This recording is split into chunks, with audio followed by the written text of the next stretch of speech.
La semana pasada, o la semana que está terminando ahora,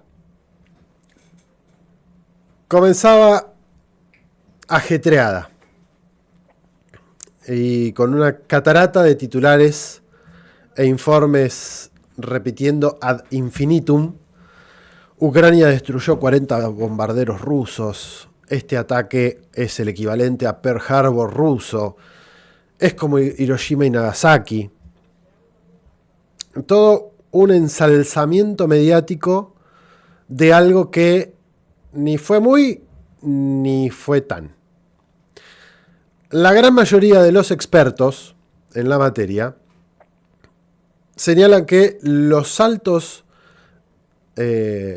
mandos militares en las altas esferas de toma de decisión se coincide en que no hay evidencias fácticas de que lo que la prensa hegemónica de Occidente, obviamente, relata sea algo verdadero.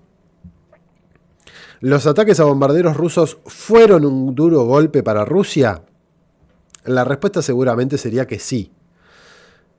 Pero está muy lejos eso de ser un acto que cambie el destino del conflicto a favor del decrépito payaso usurpador del cargo de presidente ucraniano. Lo ocurrido el domingo de la semana pasada, tan solo un día antes de que se realizara el segundo cónclave de las negociaciones directas entre Rusia y Ucrania en Estambul, fue un golpe publicitario del occidente colectivo.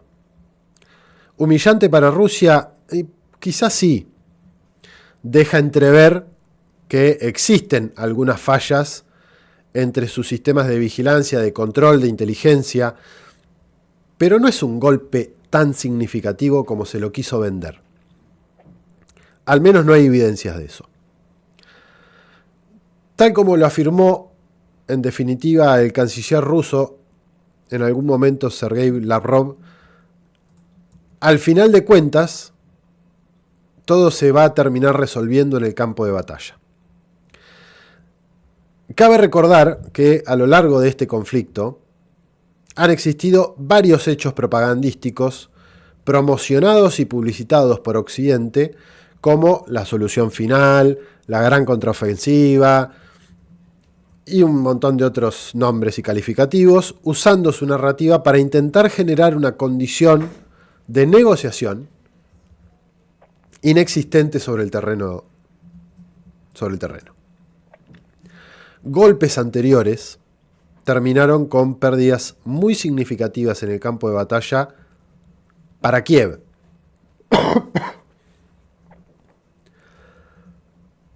Y parece que esta no va a ser la excepción. Perdón. Un dato. Mayo fue el mes en el que las tropas rusas lograron mayor control territorial desde que comenzó la operación especial. Fueron alrededor de 200 kilómetros cuadrados.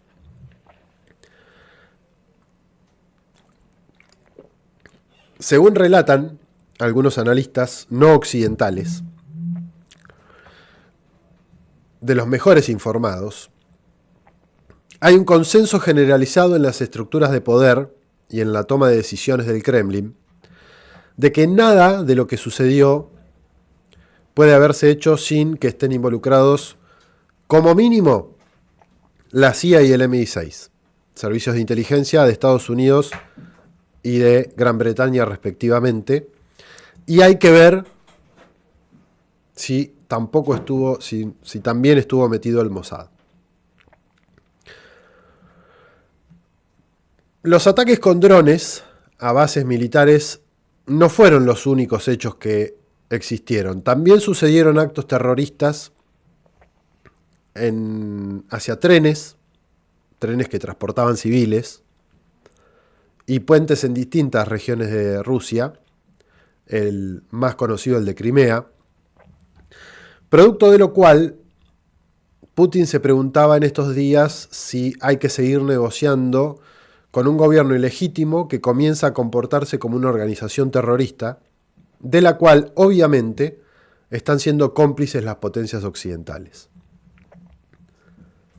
Pese a la caterva mediática, lo que primó en las primeras horas, luego de esos bombardeos con drones, horas, días, fue el silencio, tanto de la parte rusa como de la parte norteamericana.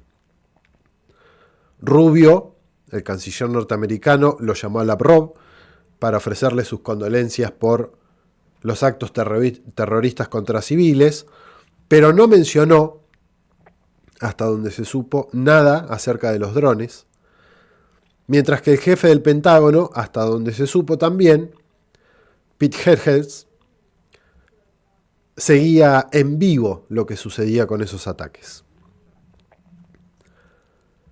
Según los expertos, la investigación rusa está intentando determinar quién o quiénes fueron los que dieron la luz verde final.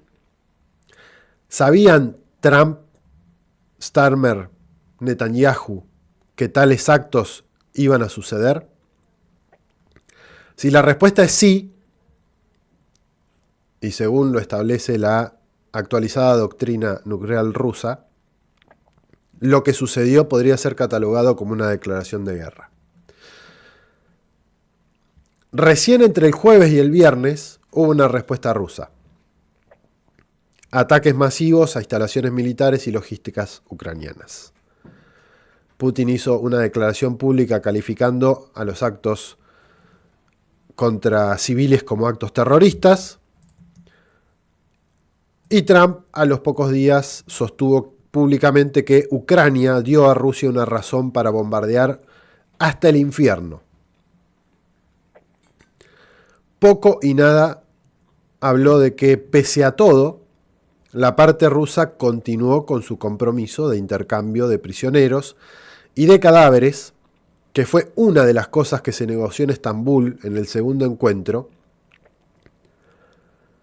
y algo que sucedió hoy sábado, que el líder de la delegación rusa, Vladimir Medinsky, afirmó que se encontraba en el lugar que habían acordado para hacer ese intercambio de muertos y de hacer un intercambio en la lista de personas que se van a intercambiar, heridos y heridos de gravedad.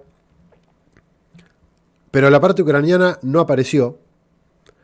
Y no solo no apareció, sino que dijo que unilateralmente se aplazó por tiempo indefinido tanto la aceptación de cadáveres como el intercambio de prisioneros de guerra. Nada de esto podría sorprendernos si consideramos cómo viene desarrollándose el conflicto y sobre todo si tenemos en cuenta lo que dijo el actual secretario general de la OTAN, Mark Rutte, rusófobo declarado, quien sostuvo públicamente, muy campante, que la OTAN es más poderosa que el Imperio Romano, que el Imperio Napoleónico, diciendo que son los más poderosos de la historia mundial. Lo que sucedió esta semana fue que el occidente colectivo, con o sin el conocimiento de Trump, destruyó 2 tratados entre potencias nucleares que habían sobrevivido el periodo de la Guerra Fría, el periodo de entreguerra, el post-entreguerra, hasta la actualidad. Estamos hablando del Tratado New START, Tratado de Reducción de Armas Estratégicas, refrendado en 2010 por Estados Unidos y Rusia, y que iba a culminar el año que viene, en 2026, y el Tratado SALT, firmado en 1972 por Brezhnev y Nixon, para limitar la fabricación de misiles balísticos con capacidad de transportar armas nucleares. Eso se destruyó esta semana. Y está claro que el occidente colectivo, los anquilosados reductos del globalismo financiero, la maquinaria de guerra representada por el complejo industrial militar, el Deep State, no les interesa la paz.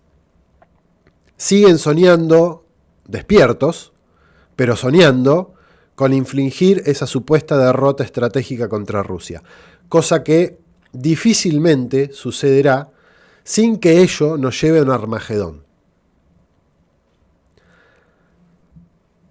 Y pese a que ya hubo una respuesta militar en el terreno de batalla, la investigación rusa sobre qué sucedió sigue su curso. Y quizás habría que proponerle a ese occidente colectivo que no se tome tan a la ligera lo que sucedió, dado que, por ejemplo, el expresidente y actual vicepresidente del Consejo de Seguridad de la Federación Rusa, Dmitry Medvedev, fue categórico. Todo lo que deba ser destruido será destruido. Aquello que deba ser eliminado será eliminado. Contundente el mensaje. Los jinetes del apocalipsis siguen provocando al oso euroasiático. Y parece que llegamos a un punto en que nada les es impedido en el amplio espectro de agresiones, mientras puedan contar la historia como ellos lo desean. Del otro lado del mostrador parecen juntos Sun Tzu y el taoísmo como pilares de una paciencia infinita del zar Vladimir Putin. La pregunta es, ¿cuánto durará? O si estamos a las puertas de que se liberen los Oreshnik.